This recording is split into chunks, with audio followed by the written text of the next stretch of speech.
శ్రీరామ్, నేను మీ Dilip, triple D YouTube channel. మన ధర్మం గెలిచింది. మన సనాతన ధర్మం గెలిచింది. ఏం గెలిచింది, ఏ సందర్భంలో గెలిచిందో ఇప్పుడు మాట్లాడుకుందాం. వేములవాడ అనే ఒక ఊరిలో శ్రీ రాజరాజేశ్వర్ టెంపుల్ అనే ఒక టెంపుల్ ఉంది.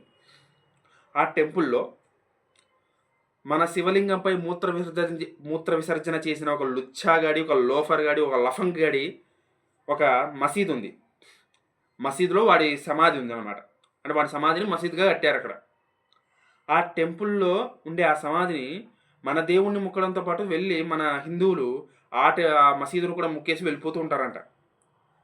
ఆ విషయాన్ని, వాడు అలా చేసిన వాడి సమాధి అక్కడ ఉందనే ఒక విషయాన్ని ఒక ఇంటర్వ్యూ ద్వారా ఒక పెద్ద మనిషి, ఒక వ్యక్తి ఇద్దరు కలిసి ఆ ఇంటర్వ్యూ ద్వారా మాట్లాడుకోవడం వల్ల, అది వైరల్ అవ్వడం వల్ల ఈరోజు అక్కడి నుంచి ఆ మసీదుని తీసేయడం జరిగింది.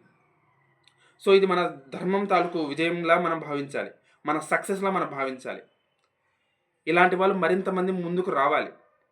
ఇలాంటివి ఒకటేని కాదండి, చాలా ఉన్నాయి ఇలాంటివి, చాలా చాలా చాలా ఉన్నాయి ఇలాంటివి. సో ఇవన్నిటినీ మనం బయటికి తీసుకురావాలి. ఇలాంటివన్నీ బయటకు వచ్చినప్పుడల్లా నేను వీడియోలు చేస్తూ ఉంటాను. మన కంటెంట్ నచ్చితే లైక్ చేసి, షేర్ చేసి, సబ్స్క్రైబ్ చేయండి, మమ్మల్ని ఫాలో అవ్వండి. ఇలాంటివి మరిన్ని మీ ముందుకు తీసుకోవడానికి ట్రై చేస్తాను. జై హింద్.